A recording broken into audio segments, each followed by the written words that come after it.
Hello दोस्तों, स्वागत है आप सभी का आपके अपने YouTube चैनल स्मार्ट लक्ष्य क्लासेस में। दोस्तों, सबसे पहले तो मैं आपसे माफी मांगना चाहूंगा।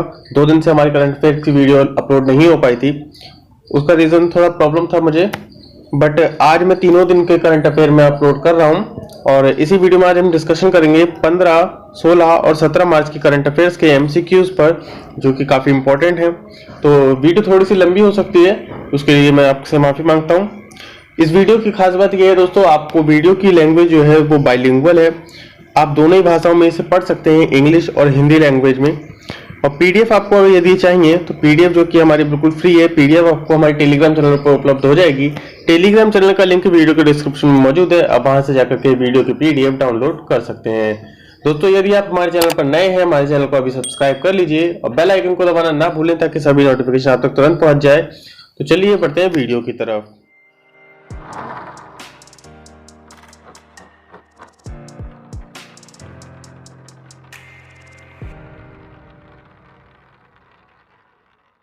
पहला प्रश्न है दोस्तों, राष्ट्रपति रामनाथ कोविंद ने संविधान के किस अनुच्छेद के तहत श्री मोहम्मद गौस शुक्रू कमल को एक अतिरिक्त न्यायाधीश नियुक्त किया है? अनुच्छेद 124, अनुच्छेद 144, अनुच्छेद 184 या फिर अनुच्छेद 224?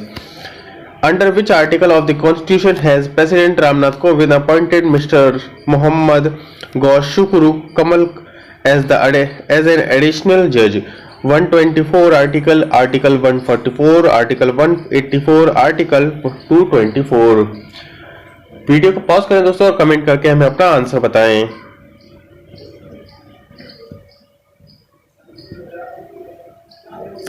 तो इसका आंसर है दोस्तों आर्टिकल 224 अर्थात अनुच्छेद 224। अब इसके बारे में पढ़ लेते हैं हम लोग। फैक्ट है दोस्तों, आर्टिकल 224 के बारे में, राष्ट्रपति रामनाथ कोविंद ने संविधान के अनुच्छेद 224 के खंड 1 के तहत श्री मोहम्मद गौस शुक्रू कमल को कर्नाटक उच्च न्यायालय का अतिरिक्त न्यायाधीश नियुक्त किया है। उन्होंने 23 वर्षों से अधिक समय से कर्नाटक उच्च न्यायालय यानी कर्नाटक हाईकोर्ट तथा बेंगलुरु के अधीनस्थ न्यायालयों में प्रैक्टिस की थी। तो यह तो जानकारी दोस्तों आर्टिकल अनुच्छेद 224 के बारे में। अब बढ़ते हैं हमारे आज के अगले क्वेश्चन की तरफ। अगला क्वेश्चन है हमारा, डॉक्टर हर्षवर्धन ने हाल ही में किस अखिल भारतीय आयुर्विज्ञान संस्थान में कई सुविधाओं का उद्घाटन किया है? ऑप्शन ए है आपका एम्स दिल्ली, या फिर AIIMS Bihar, AIIMS Chennai, AIIMS Bhopal. Which all India institute of medical science has recently inaugurated by doctor Harshvardhan? Video को पॉज करें और कमेंट करके हमें अपना आंसर बताएं। आई होप आप लोगों ने इसका आंसर दे दिया होगा दोस्तों। इसका आंसर है एम्स भोपाल, अर्थात ऑप्शन डी आपका करेक्ट आंसर हो जाता है। इसके बारे में यहां पर पढ़ लेते हैं हम लोग। केंद्रीय स्वास्थ्य और परिवार कल्याण मंत्री डॉक्टर हर्षवर्धन ने हाल ही में अखिल भारतीय आयुर्विज्ञान संस्थान भोपाल में कई सुविधाओं का उद्घाटन किया। साथ ही उन्होंने प्रशासनिक ब्लॉक की आधारशिला रखी और एम्स भोपाल के सभागार को समुदाय को समर्पित भी कर दिया। तो यह तो जानकारी दोस्तों एम्स भोपाल के बारे में। अब बढ़ते हैं हमारे आज के अगले क्वेश्चन की तरफ। तो वीडियो में अगले क्वेश्चन की तरफ बढ़ने से पहले दोस्तों मैं आपसे एक गुजारिश करना चाहता हूं, यदि आप हमारे चैनल पर नए हैं तो हमारे चैनल को अभी सब्सक्राइब करें, लाइक करें और शेयर करें। और यदि आपको हमारे डेली चैनल की वीडियोस की पीडीएफ और अपलोडिंग चाहिए तो आप हमारे फेसबुक पेज पर जाकर के हमें फॉलो कर सकते हैं और इंस्टाग्राम पर आप हमें फॉलो कर सकते हैं, साथ ही साथ ट्विटर पर भी आप हमें फॉलो कर सकते हैं। और टेलीग्राम चैनल पर हमारी वीडियोस की पीडीएफ उपलब्ध हो जाती हैं, तो टेलीग्राम चैनल का लिंक वीडियो के डिस्क्रिप्शन में मौजूद है। बढ़ते हैं हमारे अगले क्वेश्चन की तरफ। हमारा क्वेश्चन है दोस्तों, हाल ही में क्वाड नेताओं का कौन सा शिखर सम्मेलन आयोजित किया गया है? ऑप्शन ए है पहला, दूसरा, तीसरा या फिर चौथा? Which leader summit has been held recently? First, second, third, fourth? Video को पॉज करें, कमेंट करके आंसर बताएं हमें अपना। आई होप आप लोगों ने इसका आंसर दे दिया होगा दोस्तों। हाल ही में क्वाड नेताओं का जो शिखर सम्मेलन है वह पहला शिखर सम्मेलन इस बार आयोजित किया गया है। तो इसके बारे में यहां पर पढ़ लेते हैं।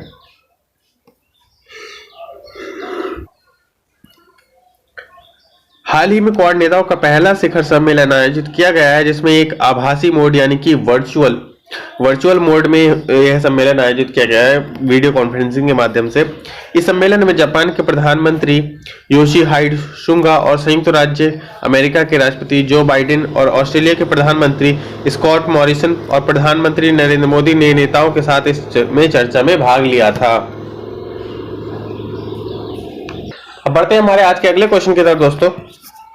हमारा आज का अगला क्वेश्चन है, प्रधानमंत्री मोदी ने आजादी के कितने वर्ष पूरे होने पर गुजरात में आजादी का अमृत महोत्सव वेबसाइट लॉन्च की है? ऑप्शन ए है आपका दोस्तों 62 वर्ष, बी है 70 वर्ष, सी है 75 वर्ष या फिर डी है 80 वर्ष। तो वीडियो को पॉज करें और कमेंट करके आंसर बताएं। How many years of independence has prime minister Narendra Modi launched the website Amrit Mahotsav of independence in Gujarat? तो वीडियो को पॉज करें और कमेंट करके आंसर बताएं। दोस्तों इसका आंसर है दोस्तों 75 वर्ष, अर्थात सी ऑप्शन आपका करेक्ट आंसर है। इसके बारे में यहां पर हम पढ़ लेते हैं। प्रधानमंत्री मोदी जी ने हाल ही में आजादी के 75 वर्ष पूरे होने पर गुजरात में आजादी का अमृत महोत्सव वेबसाइट लॉन्च की है। साथ ही अहमदाबाद गुजरात में साबरमती आश्रम से पद यात्रा को हरी झंडी दिखा करके रवाना किया। इस पद यात्रा के तहत 81 पद यात्राएं आयोजित की जाएंगी। अब बढ़ते हैं दोस्तों हमारे आज के अगले क्वेश्चन की तरफ। यह तो थी जानकारी अमृत महोत्सव के बारे में। क्वेश्चन है हमारा दोस्तों, निम्न में से किस देश के अरबपति और सांसद ओलिवर डसॉल्ट की हाल ही में हेलीकॉप्टर दुर्घटना में मौत हो गई? ऑप्शन है दोस्तों जापान, चीन, America, France. Which of the following country billionaires of and MP Oliver Dassault has died in a helicopter crash recently? Video को पॉज करें, कमेंट करके आंसर बताएं। आई होप दोस्तों इसका आप लोगों को आंसर पता होगा। नहीं पता है तो मैं आपको बता दूं, डसॉल्ट जो है वो फ्रांस के थे, अर्थात डी ऑप्शन आपका करेक्ट आंसर हो जाता है। फ्रांस के अरबपति और सांसद ओलिवर डसॉल्ट की हाल ही में हेलीकॉप्टर दुर्घटना में मौत हो गई है। उनकी उम्र 69 वर्ष थी और उनके निधन पर फ्रांस के राष्ट्रपति इमैनुअल मैक्रोन ने डसॉल्ट को अपनी श्रद्धांजलि भी अर्पित की है। साथ ही साथ सभी देशों के नेताओं ने अपनी श्रद्धांजलि व्यक्त की है। अब बढ़ते हैं हमारे अगले क्वेश्चन की तरफ। हमारा आज का अगला क्वेश्चन है दोस्तों, हाल ही में किसने भोपाल में देश भर के कारीगरों तथा शिल्पकारों के स्वदेशी उत्पादों के 27वें हुनर हाट का उद्घाटन किया? ऑप्शन ए है नरेंद्र मोदी, बी है अमित शाह, सी है शिवराज सिंह चौहान और ऑप्शन डी है आपका Ujjain Singh. Who has recently inaugurated the 27th Hunar Haat of indigenous products of artisans and craftsmen from all over the country in Bhopal? तो वीडियो को पॉज करें, कमेंट करके हमें अपना आंसर बताएं दोस्तों। आई होप अब इसका आप लोगों ने आंसर दे दिया होगा। इसका आंसर है दोस्तों शिवराज सिंह, अर्थात सी ऑप्शन आपका करेक्ट आंसर है। इसके बारे में फैक्ट हम लोग जान लेते हैं। मध्य प्रदेश के मुख्यमंत्री शिवराज सिंह चौहान ने हाल ही में केंद्रीय अल्पसंख्यक कार्य मंत्री श्री मुख्तार अब्बास नकवी की उपस्थिति में मध्य प्रदेश के भोपाल में देश भर के कारीगरों तथा शिल्पकारों के स्वदेशी उत्पादों के 27वें हुनर हाट का उद्घाटन किया है।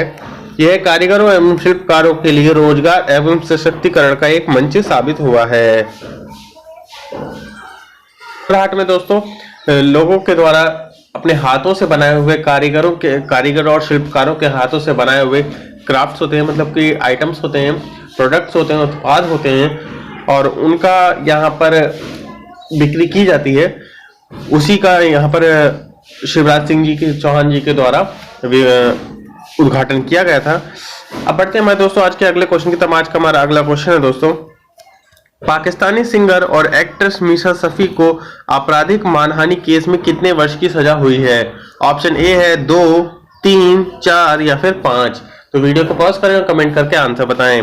Pakistani singer and actress Meesha Shafi has been sentenced to have how many years in jail in a criminal defamation case? 2 years, 3 years, 4 years, 5 years। Video को पॉज करें, कमेंट करके आंसर बताएं।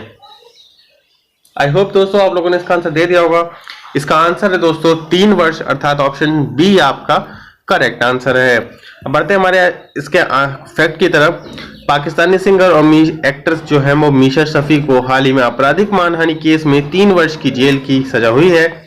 उन्होंने पाकिस्तानी पॉप स्टार अली जफर पर सेक्सुअल हैरेसमेंट का आरोप लगाया था। साथ ही मीशा ने सिस्टम पर धांधली करने का भी आरोप लगाया था, जिसके कारण उन्हें मानहानि केस में 3 वर्ष की सजा हुई है। दोस्तों, मैं आपसे एक बार फिर गुजारिश करता हूं, यदि आप हमारे चैनल पर नए हैं तो हमारे चैनल को अभी सब्सक्राइब करें, लाइक करें और शेयर करें। बेल आइकन को प्रेस करना ना भूलें ताकि सभी नोटिफिकेशन आप तक तुरंत पहुंच जाए। और यदि आपको हमारे टेलीग्राम चैनल की पीडीएफ चाहिए जो कि टेलीग्राम चैनल पर उपलब्ध है, तो टेलीग्राम चैनल का लिंक वीडियो के डिस्क्रिप्शन में मौजूद है। आप वहां से जाकर के हमारी वीडियोस की पीडीएफ डाउनलोड कर सकते हैं। दोस्तों, आप हमें ज्यादा से ज्यादा सब्सक्राइब करें, अपने दोस्तों को शेयर करते रहें वीडियो को, ताकि हमें हौसला मिले, और आप हमें कमेंट करें, लाइक करें, इसी से हमें हौसला मिलता है। दोस्तों, अब बढ़ते हैं हमारे अगले क्वेश्चन की तरफ। हमारा अगला क्वेश्चन है दोस्तों, स्विट्जरलैंड के बाद किस देश ने हाल ही में बुर्का पहनने पर प्रतिबंध लगाने की घोषणा की है? अभी दोस्तों, हाल ही में मैंने पिछली वीडियो में आपसे डिस्कशन किया था। हाल ही में मैंने बताया था आपको कि स्विट्जरलैंड ने बुर्का पहनने पर बैन लगा दिया था। अब उसके बाद किस देश ने बुर्का पहनने पर बैन लगाया है? तो आपका ऑप्शन बताइए। ऑप्शन ए है Japan, China, Korea, Sri Lanka. Which country has recently announced a ban on wearing burqas after Switzerland? तो वीडियो को पॉज करें और कमेंट करके आंसर बताएं। आई होप दोस्तों आप लोगों ने इसका आंसर बता दिया होगा। नहीं बताया तो मैं आपको बता दूं, इसका आंसर है दोस्तों श्रीलंका, अर्थात डी ऑप्शन आपका करेक्ट आंसर है। श्रीलंका ने दोस्तों स्विट्जरलैंड के बाद में बुर्का पहनने पर प्रतिबंध लगा दिया है। साथ ही श्रीलंका ने देश भर में 1000 से ज्यादा इस्लामिक स्कूलों को भी बंद करने की तैयारी कर ली है। पब्लिक सिक्योरिटी मंत्री शरद बीरशेखरा ने कहा है कि राष्ट्रीय सुरक्षा के लिहाज से बुर्का पहनने पर बैन लगाया गया है। तो ये तो थी जानकारी दोस्तों बुर्का पहनने से संबंधित। ज्यादा आप ना पढ़े इसके बारे में, बस इतना काफी आपके लिए जान लेना कि किस किस देश ने बैन लगा रखा है। अभी हाल ही में स्विट्जरलैंड ने और श्रीलंका ने बैन लगाया है। नेशनल अवार्ड विजेता डायरेक्टर MP जन्नाथन का हाल ही में कितने वर्ष की उम्र में निधन हो गया है? ऑप्शन ए है 51, 61, 71 या फिर 81। National award winning director SP Jananathan has passed away recently at how old? तो आपको बताना है कि उनकी उम्र क्या थी। तो दोस्तों उनकी उम्र थी 61 ईयर्स, अर्थात 61 वर्ष, अर्थात ऑप्शन बी आपका करेक्ट आंसर हो जाता है। इसके बारे में यहाँ पर पढ़ लेते हैं। ऐसा क्वेश्चन तो नहीं आएगा, बट फिर भी आपको पता होना चाहिए। क्वेश्चन कोई पता नहीं है एग्जाम का, आपका UPSI में और UP-PET की परीक्षा में ऐसा क्वेश्चन पूछा जा सकता है। दोस्तों, जैसा कि मैंने आपको बताया, नेशनल अवार्ड विजेता डायरेक्टर SP जन्नाथन का हाल ही में 61 वर्ष की उम्र में निधन हो गया है। इन्होंने इयाकाई के अलावा तमिल सिनेमा में 2006 और पेरनमई 2009 और पुरुमपोकु एंगरा बुधुपुतामई 2015 में बतौर डायरेक्टर और डायलॉग राइटर के लिए काम किया था। अब बढ़ते हैं दोस्तों हमारे आज के अगले क्वेश्चन की तरफ। काफी इंपॉर्टेंट क्वेश्चन है। 15 मार्च को विश्व भर में कौन सा दिवस मनाया गया है? तो आपको बताना है 15 मार्च को विश्व भर में कौन सा दिवस मनाया गया है। Which day is celebrated world wide on 15th March? World consumer day यानी वर्ल्ड विश्व उपभोक्ता दिवस, वर्ल्ड वुमेन्स राइट्स डे यानी कि विश्व महिला अधिकार दिवस, विश्व विज्ञान दिवस यानी वर्ल्ड साइंस डे, और विश्व आरक्षण दिवस यानी वर्ल्ड रिजर्वेशन डे। तो वीडियो को पॉज करें और कमेंट करके आंसर बताएं। आई होप दोस्तों इसका आप लोगों ने आंसर बता दिया होगा। इसका आंसर है दोस्तों वर्ल्ड कंज्यूमर डे, अर्थात ऑप्शन ए आपका करेक्ट आंसर है। इसके बारे में हम लोग यहाँ पर पढ़ लेते हैं। विश्व उपभोक्ता दिवस 15 मार्च को विश्व भर में विश्व उपभोक्ता दिवस मनाया गया है, और इसकी जो मनाने के लिए मनाया गया है, और इसकी जो है कंज्यूमर इंटरनेशनल दुनिया भर के उपभोक्ता समूहों के लिए एक सदस्यता संगठन है, और इसे 1 अप्रैल 1960 को स्थापित किया गया था। और इसके जो सदस्य हैं वे 250 में से 120 देशों में से 250 से अधिक इसके सदस्य संगठन है। अब बढ़ते हैं हमारे आज के अगले क्वेश्चन की तरफ। हमारा आज का अगला क्वेश्चन है दोस्तों, हाल ही में किस मंत्रालय ने पर्यटक वाहन संचालकों के लिए नई घोषणा की है? ऑप्शन ए है खेल मंत्रालय, सूचना और प्रसारण मंत्रालय, सांस्कृतिक मंत्रालय या फिर सड़क और परिवहन राज्य मंत्रालय। तो वीडियो को पॉज करें, कमेंट करके आंसर बताएं हमें। आई होप दोस्तों इसका आप लोगों ने आंसर बता दिया होगा। इसका आंसर दोस्तों सड़क परिवहन और राजमार्ग मंत्रालय, अर्थात ऑप्शन डी आपका करेक्ट आंसर है। इसके बारे में यहाँ पर पढ़ लेते हैं हम लोग। सड़क परिवहन और राजमार्ग मंत्रालय ने हाल ही में पर्यटक वाहन संचालकों के लिए नई योजना की घोषणा कर दी है, जिसके तहत दोस्तों पर्यटक वाहन संचालक ऑनलाइन माध्यम के जरिए अखिल भारतीय पर्यटक अनुमति यानी कि परमिट के लिए आवेदन कर सकते हैं। यानी कि अब ऑनलाइन भी आवेदन कर सकते हैं। पहले लाइन में लग करके आवेदन करना पड़ता था, अब आप जाकर के डायरेक्ट ऑनलाइन आवेदन कर सकते हैं।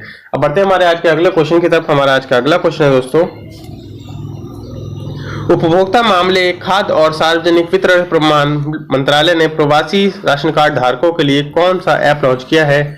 मेरा राशन मेरा ration mobile app, my ration यानी मेरा राशन ऐप, मेरा होम ऐप और ration to home app. Which app has launched by the Ministry of Consumer Affairs, Food and Public Distribution for overseas ration card holders? My Ration mobile app, my ration app, my home app, ration to home app. Video को pause करें, comment करके answer बताएं। दोस्तों इसका answer है मेरा ration mobile app, अर्थात option A आपका करेक्ट आंसर है। इसके बारे में यहाँ पर पढ़ लेते हैं हम लोग।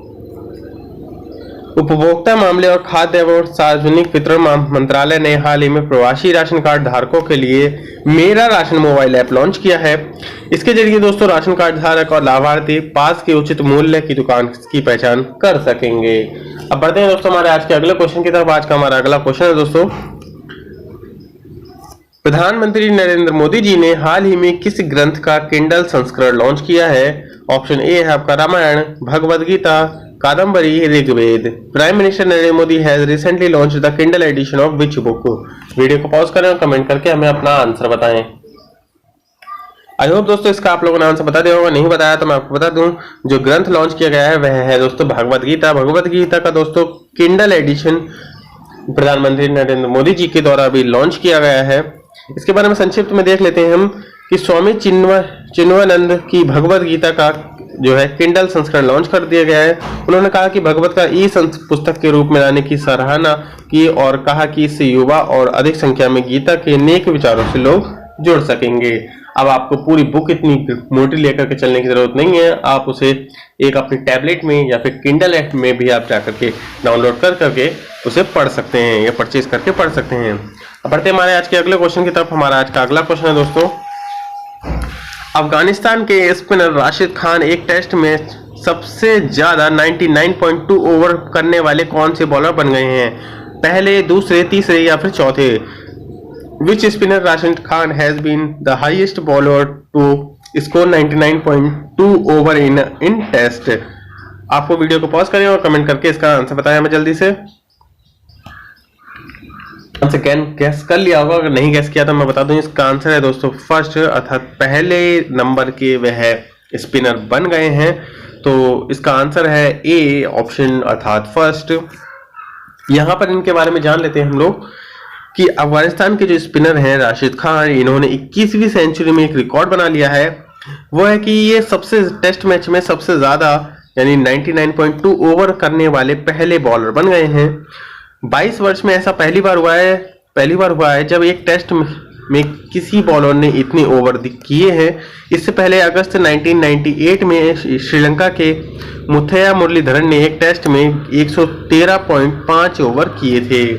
अब बढ़ते हैं हमारे आज के अगले क्वेश्चन की तरफ। आज का हमारा अगला क्वेश्चन है दोस्तों काफी इंपॉर्टेंट है और वैक्सीन से रिलेटेड है। आयरलैंड और नीदरलैंड ने हाल ही में किस कोरोना वैक्सीन पर रोक लगा दी है? आपको इसका आंसर बताना है। कोवैक्सीन, बायोटेक, एस्ट्राजेनेका या फिर इनमें से कोई नहीं।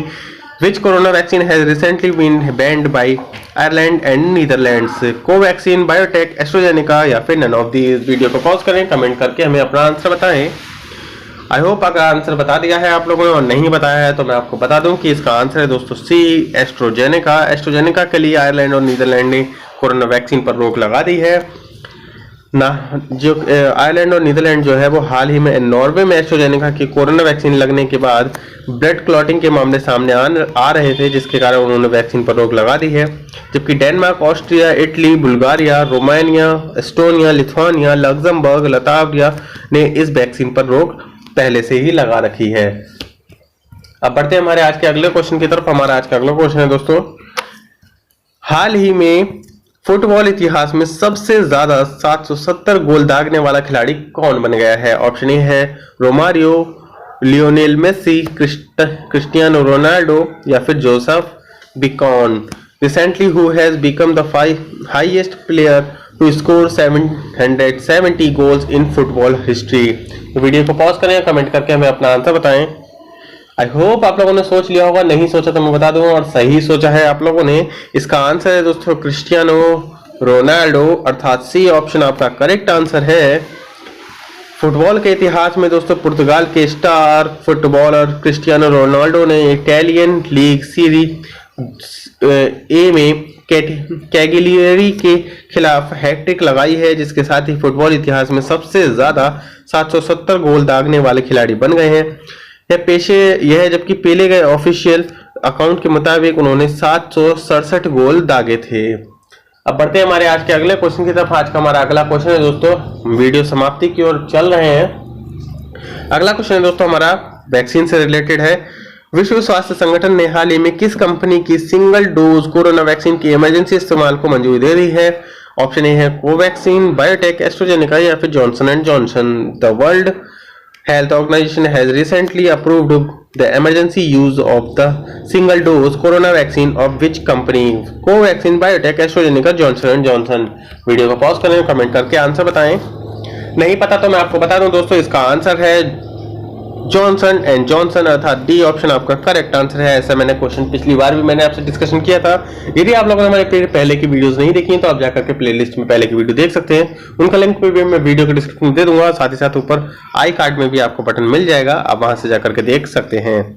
अब बढ़ते हैं हमारे आज के अगले क्वेश्चन की तरफ। हमारा अगला क्वेश्चन है, और उससे पहले मैं आपको बता दूं, विश्व स्वास्थ्य संगठन ने जॉनसन एंड जॉनसन की सिंगल डोज कोरोना वैक्सीन की इमरजेंसी को मंजूरी दे दी है। अंतर्राष्ट्रीय कोवैक्सीन की मुहिम के तहत गरीब देशों को सप्लाई किया जा सकता है। यह तीसरी वैक्सीन है जिसे WHO की तरफ से मंजूरी दे दी गई है। पहली दो वैक्सीन कौन कौन सी है दोस्तों, आप हमें कमेंट करके आंसर बताएं। बढ़ते हैं हमारे क्वेश्चन की तरफ। हमारा अगला क्वेश्चन है, हाल ही में किस मंत्रालय ने जल निगरानी और गुणवत्ता परीक्षण के लिए फ्रेमवर्क की शुरुआत की है? ऑप्शन ए है खेल, मिनिस्ट्री ऑफ फाइनेंस यानी वित्त मंत्रालय, तीसरा है आपका मिनिस्ट्री ऑफ वाटर पावर यानी जल शक्ति मंत्रालय, या फिर मिनिस्ट्री ऑफ साइंस विज्ञान मंत्रालय। Which ministry has recently launched a framework for water monitoring and quality testing? तो वीडियो को पॉज करें, कमेंट करके आंसर बताएं। आई होप दोस्तों इसका आप लोगों ने आंसर बता दिया होगा। इसका आंसर है दोस्तों, सही आंसर बताया आप लोगों ने। इसका आंसर है सी, अर्थात सी ऑप्शन आपका करेक्ट आंसर है।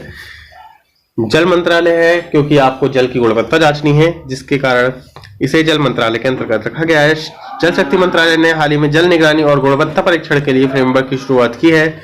साथ ही और एक ऑनलाइन पोर्टल की जल गुणवत्ता सूचना प्रणाली माध्यम यानी WQMIS को भी लॉन्च किया है। इसका उद्देश्य प्रयोगशालाओं पर विस्तृत जानकारी प्रदान करना है। अब बढ़ते हैं हमारे आज के अगले क्वेश्चन की तरफ दोस्तों। हमारा आज का अगला और अंतिम क्वेश्चन है आपका, ऑस्ट्रेलिया और किस देश ने हाल ही में भूरे कोयले से हाइड्रोजन का उत्पादन शुरू किया है? ऑप्शन ए है जापान, चीन, Africa, Maldives. Australia had and which country has recently started producing hydrogen from brown coal? Japan, चीन, अफ्रीका, मालदीव। वीडियो को पॉज करें और कमेंट करके हमें अपना आंसर बताएं।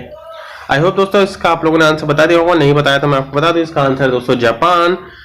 जापान में दोस्तों ऑस्ट्रेलिया और जापान ने हाल ही में भूरे कोयले से हाइड्रोजन का उत्पादन शुरू किया है।